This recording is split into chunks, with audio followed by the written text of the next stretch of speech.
Sivak, señoras y señores, es el autor del Salto de Papá, uno de los libros más vendidos, más comentados y más leídos de los últimos tiempos en la Argentina y en buena parte de América. El Salto de Papá, Martín Sivak, fuerte aplauso para él. Bienvenido. Gracias. ¿Cómo le va? Periodista, escritor, con varios libros en tu haber, pero te llegó el momento, supongo que es una maduración de prácticamente toda la vida, el momento de sentarte a escribir parte de la historia de tu familia, que tiene que ver además con parte de la historia del país, y que es en todo caso supongo muy doloroso en muchos momentos, ¿no? Sí, la verdad que yo me reí y lloré mucho escribiendo este libro, y como bien vos decís, siempre escribí sobre la vida de los otros, Claro. Y esta vez me tocó meterme en el pantano de la memoria familiar. Sí. Y el libro es un gran ajuste de cuentas, es una historia universal, como es la relación entre un padre y un hijo, y es la historia de mi papá, de su muerte, y tuvieron que pasar 27 años para que la pueda escribir. Digamos, esa distancia fue fundamental para poder escribir este libro. Tu papá decide terminar con su vida en 1990, venía de años muy dolorosos con la desaparición y la muerte de tu tío, Osvaldo, en 1985. Un caso que todos los que tenemos algunos años recordamos, que era por supuesto el caso de la prensa, que tiene que ver de la prensa escrita, digo, de la prensa en general, que tiene que ver con aquella mano de obra desocupada que venía de la dictadura, el comienzo de la democracia, una historia muy dolorosa, digo, muchas familias sufren tragedias, ¿no? Y algunas más terribles, digamos, en el caso concreto que la de ustedes tal vez, pero digo, cuando tiene que ver con la historia de la democracia, tiene un peso, ¿no? Sí, sin duda. Esta historia tiene mucho el eco de la historia argentina reciente, pero al mismo tiempo, aunque suene muy trágica, yo no quise escribir un libro que sea solamente trágico, sino que recupere cosas hermosas de la infancia. Yo tuve una infancia muy hermosa, tuve dos padres muy amorosos, muy presentes, y bueno, por distintas circunstancias llegamos a ese momento crucial, y el libro empieza con el suicidio de mi padre, pero yo no quería hacer de este libro una mera catarsis, una suerte de regodeo en la tragedia, sino quería contar una familia, un padre, un país, de la manera que me salió contarlo. Está buenísimo. ¿Y cómo era tu papá, digamos? ¿Era una locura la vida familiar? Sí, da esa sensación, ¿no? Sí. Un tipo, un hombre de fortuna, pero que adhería al comunismo. Sí. Digamos. Sí, era una vida bastante alocada, bastante dual, estos dos mundos, el tener un banco y el ser comunista, el de vivir en una casa muy grande y tener un auto muy chico porque no le gustaba ostentar, no usar shampoo porque decía que era una costumbre pequeño burguesa, y administrar una fortuna. Entonces mi papá era un personaje muy querido. De hecho, unas cosas más lindas, yo la primera parte yo viví muchos años afuera, y la primera parte del libro la escribí viviendo en Nueva York, donde estaba haciendo el doctorado. Y lo que me faltaba era la voz de mi papá, y la pude encontrar entrevistando a su peluquero, a su psicoanalista, a sus amigos de militancia, a sus amigos banqueros, a generales, y lo que encontré ahí es cuán querible y querido era por sus amigos. Y eso también fue un impulso para terminar el libro, sin dejar de contar las cosas irracionales y casi absurdas de su vida. Sí, bueno, que digamos, las contradicciones que tiene cualquiera, igual, un poco más marcadas, tal vez, por las circunstancias que yo, pero todos vamos a dejar ese recuerdo, ¿no? Exacto, o sea, todos tenemos, como decís vos, distintos niveles de contradicción. Mi papá creía que podía, con esos dos mundos en los que vivió, y quizá no pudo. Ajá, es muy fuerte y muy intenso lo que decís, imagino cómo lo habrás vivido. Decía, fuiste a buscar la voz, entrevistando a gente que lo conoció, que estuvo cerca de él. ¿Encontraste la voz real también en grabaciones? En grabaciones, sí.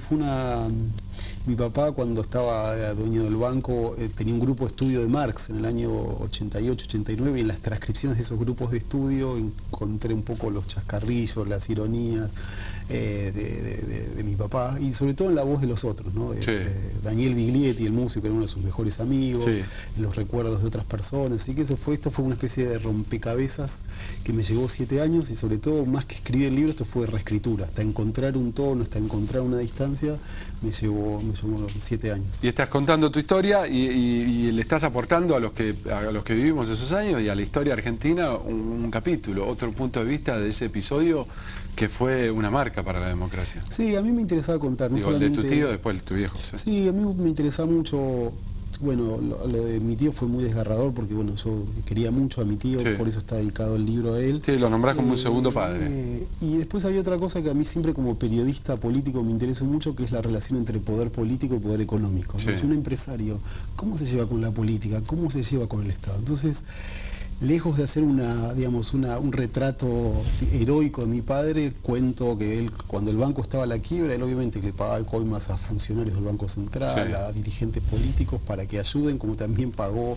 para que se investigue el caso. Es decir, y lejos de hacer una valoración moral de eso, a mí me interesó contar esa historia de la manera más honesta, sin ponerlo a mi papá en un lugar heroico, que creo que no lo tiene, y al mismo tiempo escribir desde un lugar incómodo. Creo que uno escribe mucho mejor y con más franqueza cuando escribe incómodo. Digamos, esto no es una oda a mi padre, sino es la reconstrucción de mi padre, escrito con mucho amor, y al mismo tiempo contando estas cosas que son incómodas de contar, pero yo sí. No me hubiese permitido contarlo de otra manera. Pero que son parte de la idiosincrasia argentina, me parece, ¿no? Pero, o sea, el dinero por atrás para que las cosas funcionen a veces, ¿no?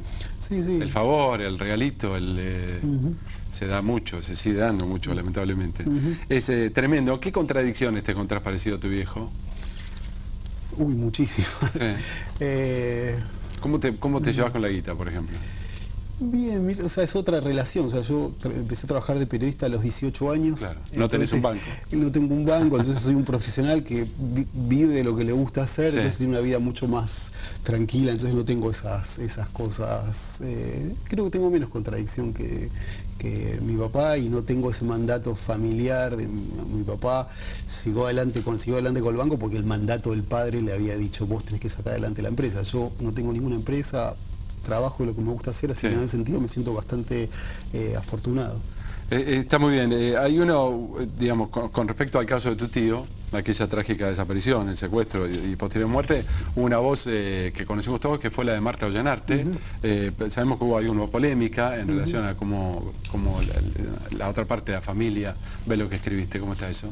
Sí, Marta Ollanarte, después de la aparición del cuerpo de su marido, escribió un libro donde lo retrata a mi papá como un irresponsable, dice una serie de cosas pero muy agraviantes. Mi papá acaba de enterrar a su hermano. Sí. Y hay un capítulo del libro que yo cuento a partir de ese libro de Marta Ollanarte, algunas cosas de la historia, digamos. No existe la familia Ingalls y yo, digamos, no, claro. en todas las familias hay conflictos. Sí. Yo las cuento, digamos, las hijas de Marta Ollanarte, mis primas, escribieron una carta pública contestando el libro. Yo respeto la opinión de ellas, de mis primas, y no tengo mucho más que decir. Yo no escribí este libro para ser como conciliador, sino es un libro arbitrario y subjetivo, y obviamente hay partes que pueden no estar de acuerdo. Yo tampoco estuve de acuerdo cuando Marta escribió ese libro, que a mí me sigue doliendo. Es muy interesante, realmente da muchas ganas de leerlo, y en efecto le ha dado muchas ganas a mucha gente. ¿Cómo te pega tanto éxito? Fue una sorpresa, esto te va a sonar así falsa modestia. Yo pensé que era un libro para mis amigos y la gente más próxima. Bueno, el libro ahora va a haber una 8ª edición, se va a publicar en España, en muchos países. Digamos, el libro ha tenido una repercusión que yo no esperaba, que me halaga, y al mismo tiempo recibo, como nunca en mi vida, mensajes diarios de muchos lectores que tienen cosas para decir, no porque hayan conocido a mi papá ni me conozcan a mí, sino que han encontrado cosas de la relación con sus padres o cosas así, que a mí eso me emociona, porque sí. no siempre pasa. Entonces, que a mí me gusta administrar mi emoción, y cuando veo la emoción de los otros es muy lindo. Cuando uno se puede, decime si coincidís, pero me parece que cuando uno se puede reponer a tragedias tan fuertes, cosas que marcan tanto, después digamos, se termina como, entre comillas, agradeciendo el resultado, ¿no? Porque forman lo que uno es y demás. Tal vez haya sido un legado de tu viejo también, esa cosa. Sí, mi papá no era una persona, digamos, ni depresiva, ni trágica, ni había algo como pesimista. Había una cosa, yo jugaba al fútbol, no era muy bueno, jugaba en Platense, y el entrenador siempre nos decía: después de la barrera no hay que pensar tanto en el golpe, sino la la siguiente jugada. Sí. ¿No? Entonces como que hay algo así de, bueno, esto fue un golpe y salimos todos adelante y esto es contar una historia y punto final. Está buenísimo, te llevó unos cuantos años.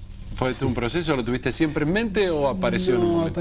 Apareció en los últimos 7 años, ¿no? Cuando coincidió con el nacimiento de mi hijo, Sí. yo vivía afuera, una Camilo. serie de cosas que contribuyeron a que finalmente, y durante muchos meses pensé que no lo podía terminar, porque no encontraba un final, hasta que encontré un final en un conflicto medio ridículo con el cementerio privado en el que está mi papá, y ahí encontré el final y fue un alivio encontrar ese final. Bueno, ¿y hiciste la paz con tu viejo o ya estabas en paz? Sí, no, yo estaba en paz. Ya estabas en paz. Sí.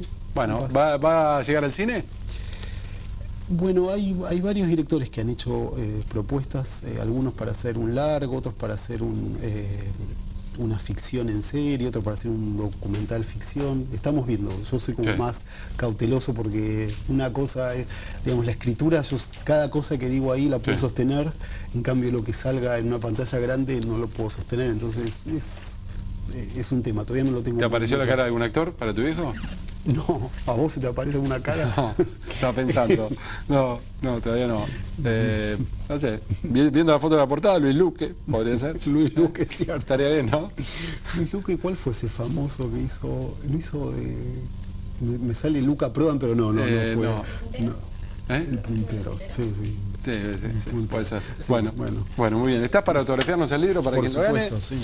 Va a haber charla en el Costa Galana, va a ser esta noche a las 9 de la noche.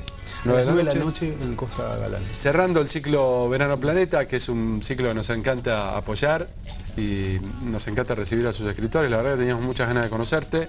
Todavía no pude leer el libro, ahora me voy de vacaciones, lo tengo ahí como prioritario. Será un placer. Sí, claro, tengo muy viva la historia de tu tío, lo que se conoció por la prensa, obviamente. Fue un caso que marcó mucho y después la muerte de tu viejo. Un placer. Para mí también. Martín Sivak, no se lo pierdan hoy, van a charlar con él. Mirá, tenemos regalo a Icarce para vos, loco. Muchísimas gracias. Y recomendamos este gran libro, por supuesto, uno de los más exitosos de los últimos tiempos en la Argentina. Cerrando el ciclo Verano Planeta, Martín, gracias por venir. Fuerte aplauso. Seguimos con